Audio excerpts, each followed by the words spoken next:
这是号称世界上最难熬的监狱，里面的环境恶劣到超乎人的想象，苍蝇见了都要绕道走。仅仅30平米的牢房，硬生生关押了150名囚犯，除了拥挤的床铺，地上也是黑压压的一片，整个屋子根本没有落脚的地方，囚犯睡觉只能侧着身，如果想换个方向，需要等着市长的统一口令。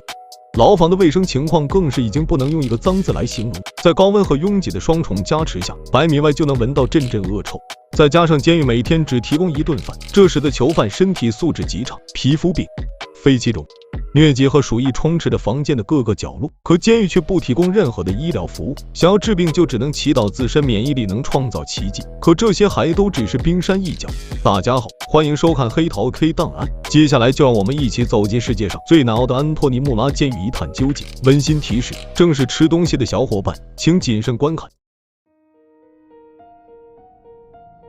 安托尼穆拉监狱位于非洲的马达加斯加首都，由于国家非常贫穷，人均收入不足30美元，导致了这个国家的犯罪率一直节节攀高。原本安托尼穆拉监狱仅能容纳700人，而现在却关押着近3000名囚犯，他们所犯下的罪层出不穷，大到杀人放火，小到偷鸡摸狗。可无论什么样的囚犯进到这里都只能自求多福，因为这里就是个病毒集中营，死在这里的囚犯不在少数。就拿鼠疫来说，其实人类发展至今，鼠疫早就成为稀罕病，然而马达加斯加鼠疫仍在肆意传播，因为牢房里的老鼠比囚犯还多。卫生组织曾在监狱做了个实验，他们放了一些捕鼠器在监狱的各个角落，竟在1天不到的时间就捕捉到80只老鼠。按照这个数据进行推算，保守估计这里至少还有4、5千只老鼠正在四处流窜。除此之外，其他传染病在这里也是随处可见。由于经费不足，监狱内的诊所早就成了摆设，这里的囚犯每个人多多少少身上都沾点病。不仅如此，恶臭的环境还经常招来很多可爱的小动物，比如蟑螂、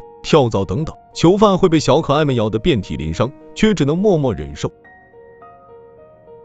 每天早上6点应该是囚犯们最幸福的时刻了，狱警会在这时打开牢房大门，在经过12个小时的煎熬后，他们争先恐后的跑出来，贪婪的呼吸着外面还算清新的空气。随后狱警开始清点人数，这可不是一件轻松的工作。由于没有电脑等高科技设备，狱警依然采用最古老的纸质记录法，墙上这些满满当当的可不是废纸，这都是囚犯们的入狱档案。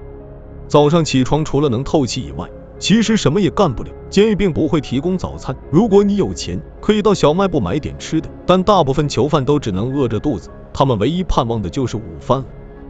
中午12点是午饭时间，监狱只提供这一顿饭，所以囚犯们都十分珍惜。眼前这口大锅里炖着的叫木薯，属于非洲大陆上最常见的一种食材，很容易获得饱腹感。如果只是用木薯，则很容易出现营养不良。可监狱哪还会管犯人的健康，甚至木薯连洗都不会洗，直接就扔进了锅里，却没有一个犯人有怨言，因为有的吃，饿不死他们就已经谢天谢地了。看到这满满一屋子的存货了吗？这可是囚犯们1个月的粮食。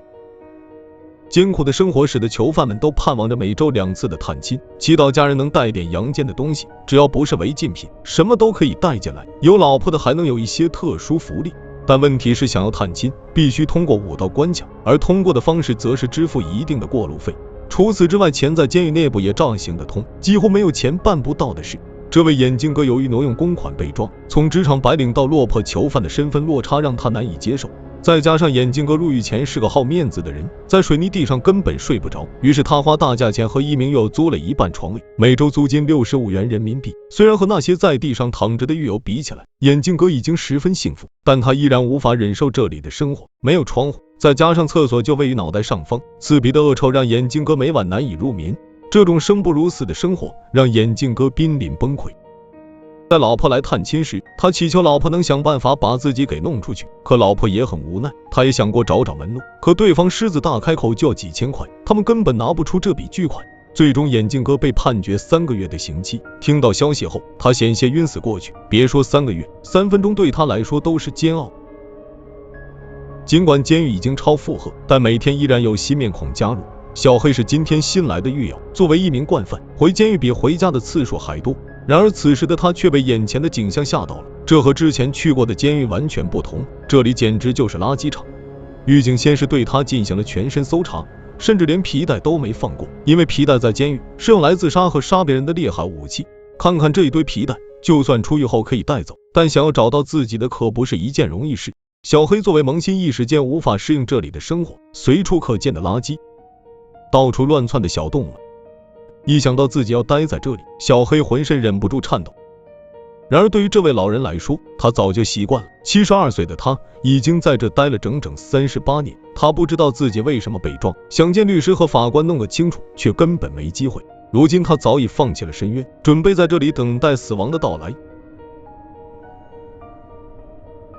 当然，管理3000多名囚犯并不是一件容易的事情，况且由于经费不足，狱警的数量也是少得可怜。为了防止囚犯闹事，狱警必要时会采取一些特殊手段。最简单直接的肯定就是用枪震慑，可子弹数量有限，一般不会轻易使用。相比之下，关禁闭就经济实惠得多。再厉害的刺头，只要在禁闭室待上几天，出来后都会变得十分乖巧。禁闭室是一个完全密闭的空间，房顶离地有4-5米远，唯一能看见光的是一扇小小的铁窗，除非囚犯是个2.5米的巨人，否则根本无法透过窗看到外面的世界。而且这里什么都没有，厕所和床更别想了，吃喝拉撒睡全都在这个空间里解决。眼前这位囚犯就有幸被送进过禁闭室，他会在东南角吃饭，西南角方便。接下来的话可能有些恶心，不建议吃饭的小伙伴观看。由于没有卫生纸，每次方便完他只能用手指擦干净。可问题来了，吃饭时监狱是不提供餐具的，这就代表他只能用手将食物送到嘴里。那美丽的场景不是一般人能接受的。最重要的是，他在里面整整待了30天，反反复复，已经记不清吃了多少，方便了多少了。这样一座干净又卫生的监狱，给你100万让你住1天，你愿意吗？反正老 K 我肯定是无福消受，光是那些活蹦乱跳的小动物就足以把我劝退。对于这座地表最难熬的监狱，你有什么看法呢？欢迎评论区留言。喜欢本视频的小伙伴别忘了点赞转发，关注黑桃 K，带你玩转地球，探索世界。